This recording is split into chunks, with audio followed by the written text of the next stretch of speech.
Well, good morning, YouTube. As you can see, it is a rainy, miserable, cold day here in Western North Carolina, but it makes a perfect day to show you what I've got in this box. So a little while back, Vevor reached out to me and they asked me if I'd do a review on this diesel heater.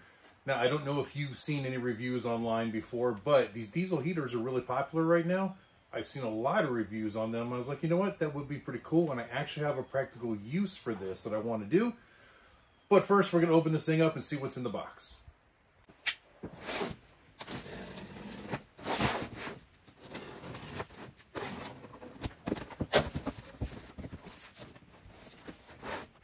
All right, now that we've got the box opened up, there is a metal plate here. And this looks like for the intake and the exhaust for the diesel burner side. There are some instruction manuals, which, if need be, we will use. And there's a plastic fuel tank here. It says it is 10 liters. This is what the diesel will go in to supply the unit. All right, and here we have the diesel heater unit itself, all contained in one compartment. We have a fuel pump, and we've even got a little remote control and some other sort of control panel here.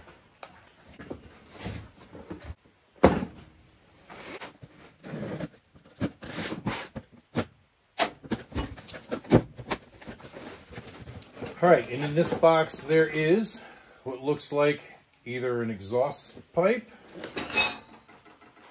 an intake pipe. This looks like a discharge nozzle for the hot air, and even a little grill vent assembly to go in the end of that. What looks like to be a muffler, most likely fuel line. There's a wiring harness with multiple connectors on it, and a whole bunch of other miscellaneous hardware, zip ties, looks like an intake filter, hose clamps, etc.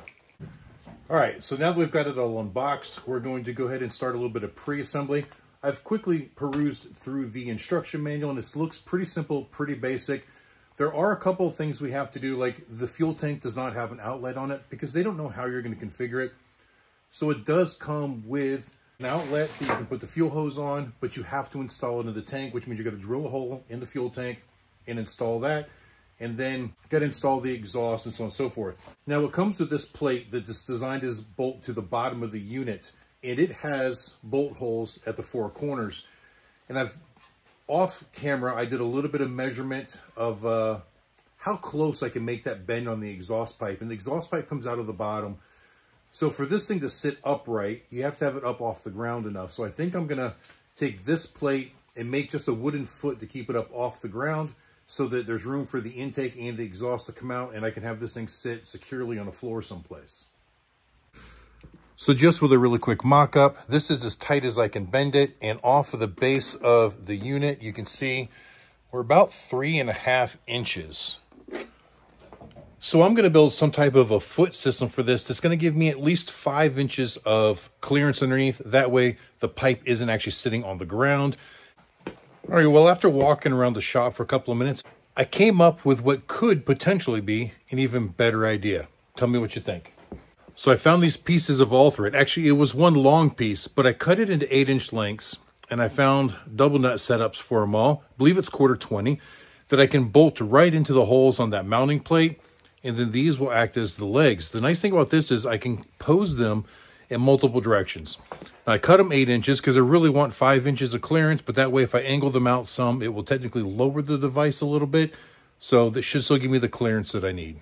And it was quick and it was easy, and I had it laying around. All right, so there we go. Now I'm gonna dig out the fasteners from the hardware bag. We're gonna go ahead and get this mounted to the bottom of the unit. Now I feel like I gotta say, this isn't the typical way you would mount this. The primary use for this style of heater is actually for the sleeper bunk on a semi-truck. Now, I know I've got a lot of truckers that follow this channel, so you guys know exactly what I'm talking about. And in that situation, you wouldn't need feet on it because this would be mounted inside the cab to that plate. The plate would be mounted to the floor, and your intake and exhaust pipe would actually run through the floor and outside of that sleeper cab. I'm not installing it in a semi-truck, at least not yet. So we just coming up with an adaptation to make it work for the test that we're going to do today.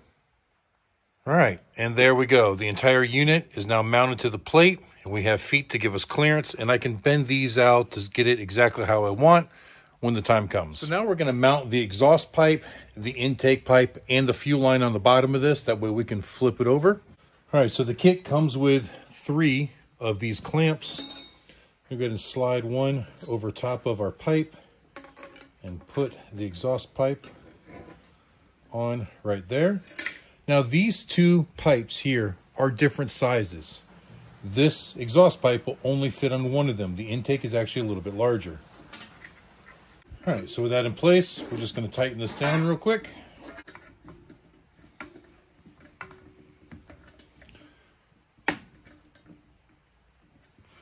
There we go. All right, so next I'm going to put the fuel line on, and it goes onto this little nipple that's right here next to the intake. It also comes with a spring clamp.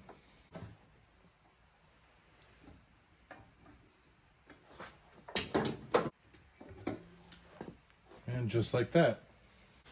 Now for the intake pipe, same thing. Put the clamp around it, put it in place, and tighten it down. Now there is an air filter for the inlet. We're going to go ahead and put it on up top. And this actually threads in like so. And then we'll clamp it just to keep it secure. Now we'll bend that down and out of the way for right now. We should be able to flip this over.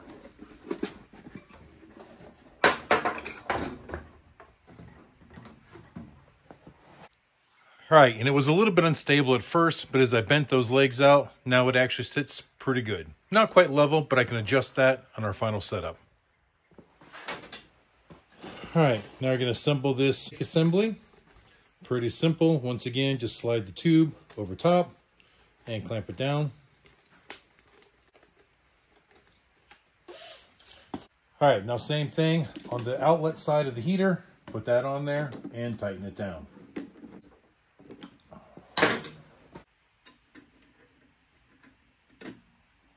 All right, now we're going to put a clamp on the pipe and put the muffler assembly in and tighten it down.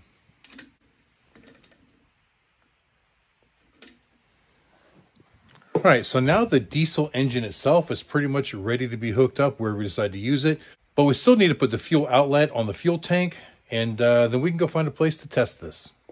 Well, for a moment, I thought they forgot to give me the fuel outlet for the tank. I'm looking all over for it, and I couldn't find it. It wasn't in the hardware bag. It was actually inside the fuel tank in its own little baggie, but I found it. All right, so in the instructions, they do show you a diagram of how all this stuff goes together. No real instructions, but just a diagram to kind of show it all. Nothing pertaining to installing the fuel outlet to the fuel tank.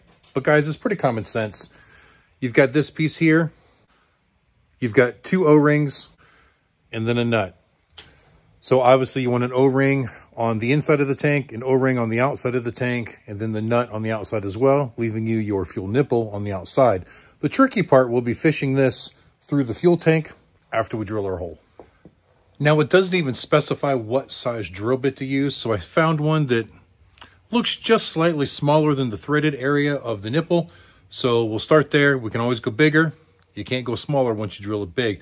And truth is, I want it to be somewhat snug. Ideally, I'd like to have to thread this through the tank to kind of somewhat preload the O-ring on the backside, and then I can put the O-ring on the outside and the nut, and then this will be less likely to just spin when we're trying to install the lock nut.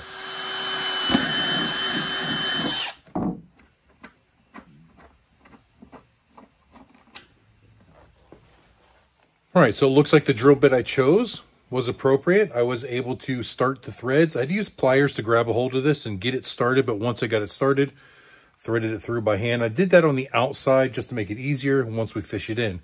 Now I got to find my fish tape and see if we get this in there the rest of the way. All right, so I've got this roll of like utility wire laying around. It's thin enough to fit through the fuel fitting, and I should be able to fish it through the tank and then drop the fitting down over top of it and guide it to the hole. Now I've already got my O-ring on the inside.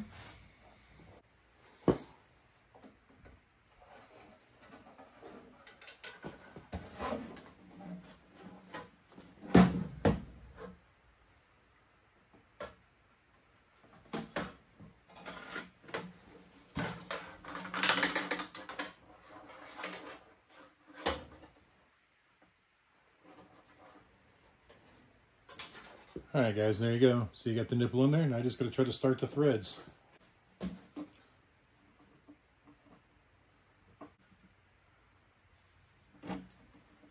All right, I've got it threaded where it's just snug. I did have to use pliers on it, but I was very, very gentle with it. So now we'll put our other O-ring here on the outside, and then our lock nut.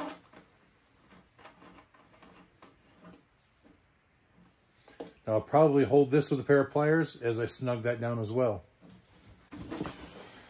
All right, there we go. Just gently snugged. I think we're all set to go. Now it's time to go find a place to mount this and run our fuel lines.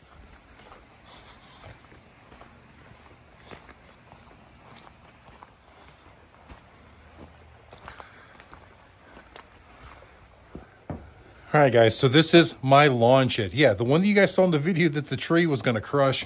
In fact, that's one of the reasons it took me so long to make this video. I didn't want to come in here and do this with that tree looming over top. But now that the tree's down, we're going to make this happen. So I've rigged up this little shelf in here so I can put this in this room.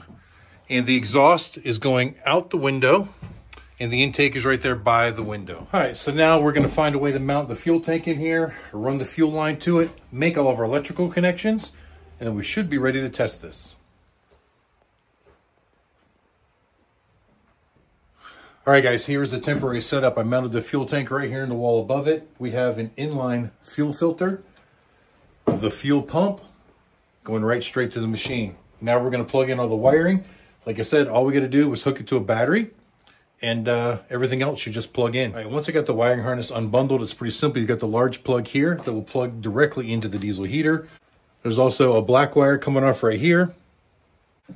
Then on the other end of the harness, there is the plug for the fuel pump, and there's another small plug there, and then your battery connection.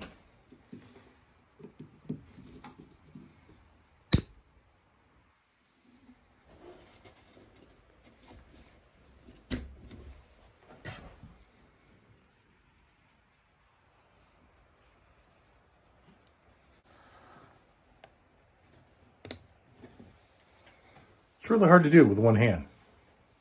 All right, and after those three connectors are connected, all that's left is the power and the ground, and it even comes with a fuse already installed in line. So now I've got to go find a battery to hook up, and I need some diesel fuel. All right, guys, we have fuel. We have a battery. This battery isn't 100% charged, but I'm hoping it'll be enough. So now I got to read the directions again and figure out what the startup procedure is. All right, guys, we were just getting ready to start this thing up, and as you can see, the weather channel says it's 39 degrees out here. We brought the temperature gauge from inside the house. Of course, it's saying that it is 59 degrees out right now. It's acclimating. We're gonna let it sit here and acclimate to whatever the actual ambient temperature is, and then we're gonna fire this thing up and see what it does. All right, guys, first time, here we are. Gonna hit the power button. All right, it's set to Celsius. I can hear it doing stuff. I don't hear fuel pump or anything running right now. It may take a few moments for it to go through its startup cycle. Okay, I changed it from Celsius to Fahrenheit, and it says it's 33.8 degrees in here. I didn't realize it had its own temperature thing built into it. I'm still reading the directions. It's powered on, but it's not actually trying to heat. The fuel pump's not running yet. All right, guys, the fuel pump just started clicking. So it's got to prime the system. I can see fuel moving through it. I guess once it primes, it will probably ignite. All right, guys, so we're only a couple minutes in, and you can see the fuel pump is clicking faster. The fan motor is starting to speed up. No ignition just yet. Now, the nice thing with having the off-road diesel in there, it's red, so you can really see the difference in color as it's coming through the fuel line.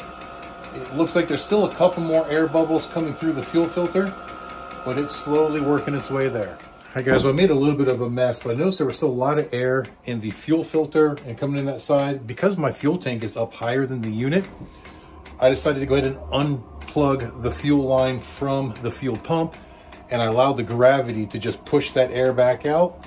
And now the fuel pump is working a little bit easier, and it's slowly feeding the system. There's no more air in the inlet line now, but it's still pushing some out of the outlet. All right, guys, it's been a few minutes. I'm holding this hose up a little bit, letting it get all the last little bits of air out of the system as it's pushing it up through. I think we've almost got it completely primed.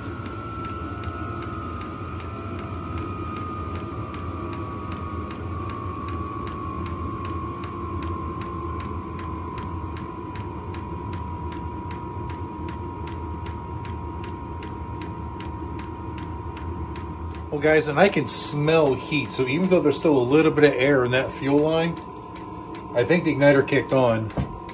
I can feel warm air coming out of the outlet right here. It's not real hot yet, but it's warm. All right, guys, I think we just about got it primed, but I noticed it in here, 44.6. It's actually gone up in temperature. Now, the way this is blowing right down on this, it's probably feeding that a little bit faster. So yeah, see, that just moved up to 46. So I'm gonna move this somewhere a little bit more towards the center of the room so you get a more accurate reading on it. Damn it, I accidentally turned it off. All right, and because I accidentally turned it off, I let it go through its normal shutdown process. So now we're gonna try to turn it back on. But like a dummy, I put the control module right there near the outlet when I was trying to fix it. So as it was cooling down, it was blowing more air on it. So I know it's gonna read a higher temperature now.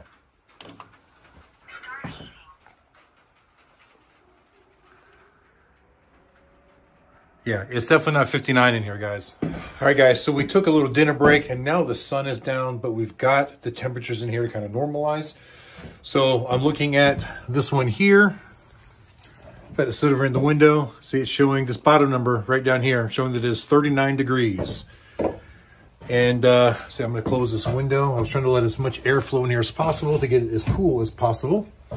So now we're gonna fire this thing back up and see how it does in here. See what it brings it up to from 39. All right, so we're just gonna power on. All right, and that says it's 30 degrees in here. But I know it's definitely that. All right, and we're at 1402. That we gotta keep an idea on how long it takes to do what it's gotta do. It's gotta go through a startup process. I hear it humming and running, but it's not doing anything just yet. All right, about 2 minutes later, you can hear the fuel pump running and it's starting to build speed.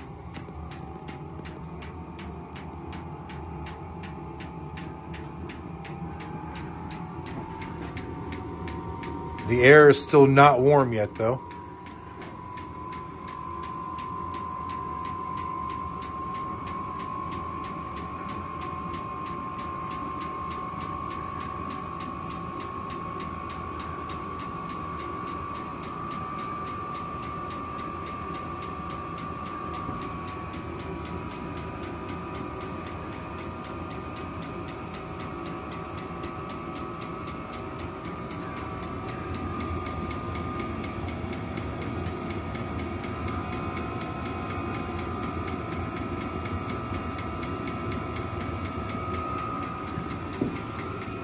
Well, the air feels a little bit warm. It's starting. All right, guys, let's switch it over to manual mode and put it on 10. What I don't like about that is you can't see the current temperature. But on this one, you can see that it is still 39 degrees. And it is blowing warm air. So I'm going to try to put it back on the other mode. Okay, but I can do this and set how high the temperature I want it to be. All right, so we'll go to 96, as high as it'll go. Let's see if it'll go back. Okay, so now it's showing it's 39.2 in here. So the two are pretty close. See, it's been running for 6 minutes.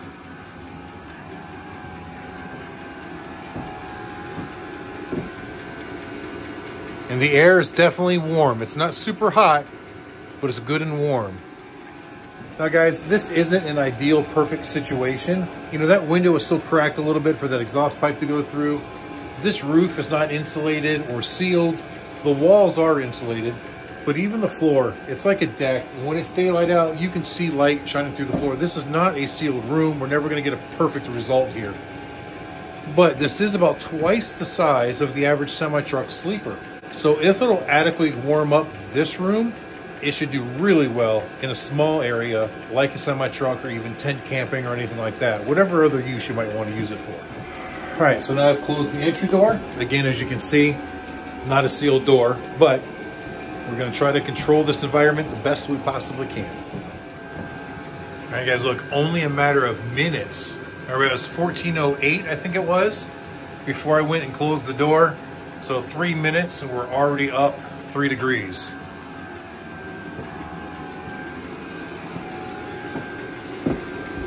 And now the air is plenty hot that I can only leave my hand here for so long before it starts to burn. All right, so I'm gonna set a timer for about 15 minutes and I'm gonna go do some other stuff. We're gonna come back and check on it in 15.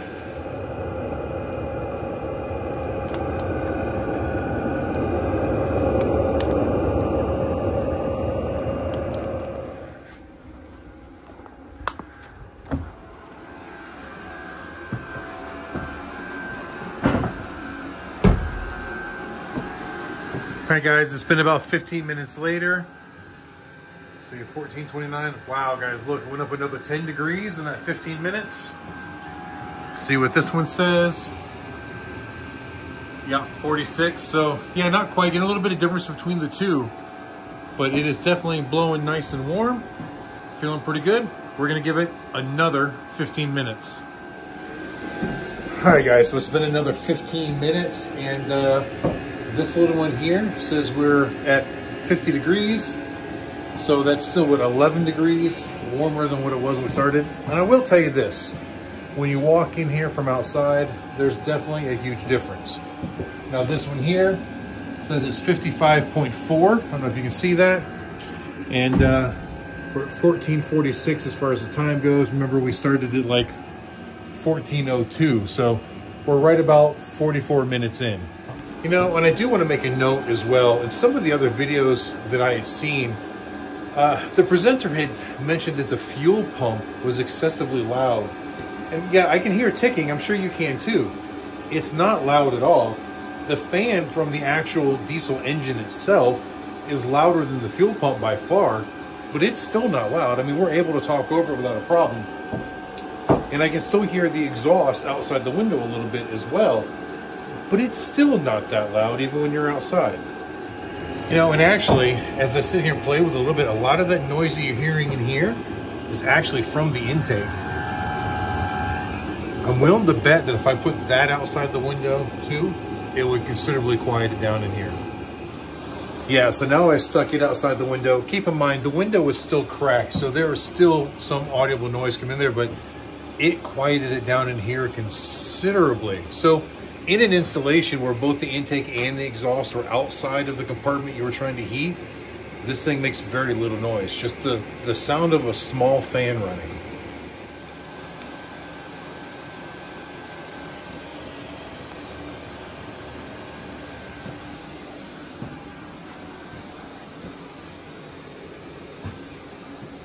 All right, so I gave it about another 30 minutes. And you see, I've still got a discrepancy between the two thermometers. One says 54, one says 59. What I've just now done is moved the other thermometer over here, try to get them somewhat side by side to see if it's just the position in the room that's a little bit different. That one that was reading lower was closer to the window, and I know there's gonna be some cold air coming in through that window. All right, guys, so I've had them over here next to each other for probably 20, 25 minutes now while I've just been kind of hanging out in the shed with it. And we're still seeing a difference. Now you see this one has come up to 62.6, but this one still says 52. Now what I can tell you from hanging out in here, that when you're in front of this, it is nice and warm and you can't keep your hand there for very long. And I think that if this were a sealed room, this would be working so much better. I mean, it's impressive doing what it's doing. Keep in mind that earlier the sun went down and we were 39 degrees before the sun went down. It is now 34 degrees out there. So if we took a median between those two and said it was 55 in here, that's still a big difference because this place is not sealed. As I've been sitting here for a few minutes and the wind blows outside, I can feel drafts coming through here, which is really taking away from the efficiency here. all in all, I am really impressed with this thing, and it does a really good job, and it's barely using any fuel. So right now it looks like we are 2 minutes away from it being 2 hours since I turned it on. And if you look at the level of the fuel right here, when I started, it was even with the head of that screw. Now keep in mind, with this big void here, it's really not that much fuel for it to be running on high for 2 hours. All right, it just turned 16:02, so it's been 2 hours since we started this. We're gonna go ahead and power it down. It's turning off, and it will go through its shutdown process. I'm told it's very important to let this go through its shutdown process. It will help keep the burner and everything clean. If you just kill the power or take it away or whatever, it can cause issues with longevity on it. So we're gonna let it do its thing and shut itself all the way down at its own pace. All right, so at the end of the day, I think this is a really cool item. Now, the model that we have is an 8 kilowatt, 12 volt diesel heater. Now, they make it in multiple configurations. They got them in 5 kilowatt, 7 kilowatt, and so on and so forth. They even make them in an all-in-one configuration where the fuel tank, the fuel pump, all that stuff is already installed. Now, you would still need to add your exhaust pipe and your intake pipe, but they come in like a suitcase kind of setup, and it's really convenient. Now, Vevor's slogan is tough tools at half the price. And I'll be honest, these are actually priced very, very reasonably. I believe the retail on this unit I have here is somewhere between $109 and $129. Now, they also have a model with Bluetooth compatibility. My model did not.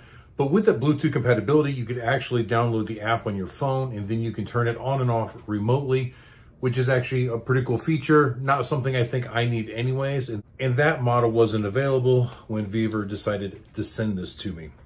Now, I mentioned putting this into a semi-truck sleeper bunk, but you could use it in all kinds of applications, even like a little van, RV type thing. In the instructions, in fact, they show it on like a construction equipment with a cab if you wanted to heat that cab. Kind of makes me wish my cab on the Ford tractor was enclosed. I've got a windshield on the roof, but the rest of it's open.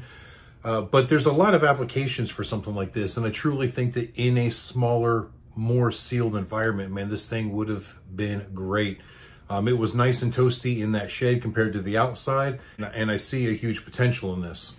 Now, Zach and I have been talking about doing a camping trip with Grayson in the near future, and this will come in really handy to heat the tent up if it's cold out. So hopefully you'll see a video on that coming in the near future as well. But what I really want to do with this is install it in Goliath. As you guys know, we have the mini split air conditioning system in there, which works on a heat pump. And it actually helps keep things warm. But when we're running the heat pump, it draws a lot of power from our battery bank. This will draw far less power. Yes, we got to add the diesel fuel, but Goliath has a 200-gallon capacity. I'm always going to have diesel fuel on hand, and it would be so easy those few nights that we needed to just fire this thing up.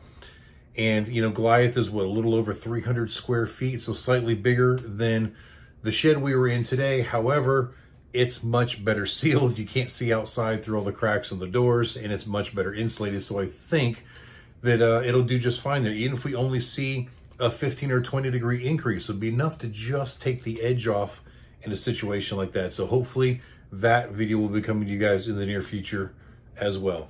Anyway, guys, I hope you enjoyed it. If you guys are interested in any of these Vevor products, there is going to be a code in the description. Vevor has a lot of other tools, and although I've not tried all of them, I think that this one is actually pretty cool, and I do look forward to maybe trying some more of their products in the future. So guys, thanks for watching. I hope you enjoyed it, and until the next time I see you, keep those engines running.